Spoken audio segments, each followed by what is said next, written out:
ইসলামপুরে বড়সড় সাফল্য। অবৈধ অনুপ্রবেশের দায়ে একজন ভারতীয় সহ 12 জন বাংলাদেশিকে গ্রেপ্তার। অবৈধ অনুপ্রবেশ ও আশ্রয় দেওয়ার অভিযোগে ইসলামপুর থানার পুলিশ এক বড়সড় সাফল্য পেল। গতকাল গোপন সূত্রে পাওয়া খবরের ভিত্তিতে ইসলামপুর পুলিশ দল হুড়শি জিপির চর গোপালপুর গ্রামে অভিযান চালিয়ে মোট 13 জনকে গ্রেপ্তার করে। গ্রেপ্তার হয় 13 জনের মধ্যে সবের আলী 31 বছর বয়স নামে একজন ভারতীয় নাগরিক রয়েছেন। পুলিশ জানিয়েছেন সবের আলী 12 জন বাংলাদেশি নাগরিককে অবৈধভাবে আশ্রয় প্রদান করছিলেন। প্রাথমিক তদন্তে জানা গেছে সবের আলী এই বাংলাদেশি নাগরিকের চোরাপথে ভারতে প্রবেশে সাহায্য করছিলেন এবং দীর্ঘদিন ধরে তাদের আশ্রয় দিচ্ছিলেন। গ্রেপ্তার হওয়া 12 জন বাংলাদেশি নাগরিকের কারোই ভারতে থাকার বৈধ ভ্রমণ নথি ছিল না। ধৃত বাংলাদেশিরা সংবাদ মাধ্যমের মুখোমুখি হয়ে জানান তারা রুজি রোজগারের কাজ পাওয়ার আশায় ভারতে এসেছিলেন। এদের মধ্যে কেউ 6 মাস আগে, কেউ 1.5 বছর আগে, আবার কেউ 2 বছর আগে সীমান্ত পেরিয়ে ভারতে প্রবেশ করেছেন।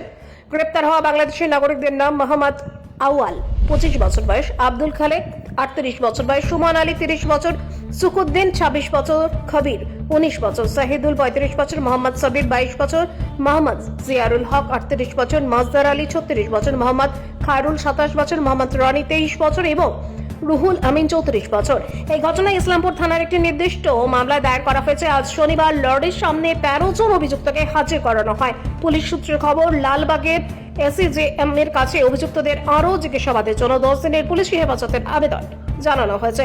পুলিশ মনে করছেন এই গ্রেপ্তারের ফলে সীমান্ত পেরিয়ে মানব পাচার চক্রের কিছু গুরুত্বপূর্ণ তথ্য সামনে আসতে পারে। লালবাগ থেকে শরীফুল শেখ ও হামজালা মজুলের report, S news live Bangla.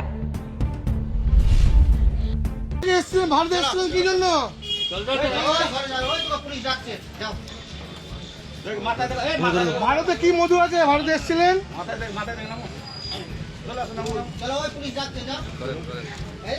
কত বছর ধরে ভারতে আছেন? কেন এসেছিলেন দাদা? বাংলাদেশ থেকে কেন এসেছিলেন? দাদা কেন এসেছিলেন বাংলাদেশ থেকে? কেন এসেছিলেন? কেন এসেছিলেন বাংলাদেশ থেকে? কাজ করার জন্য এসেছিলেন? কতদিন আগে এসেছিলেন? কতদিন আগে এসেছেন? কতদিন আগে এসেছেন? কতদিন আগে এসেছেন বাংলাদেশ থেকে? কিভাবে এসেছিলেন?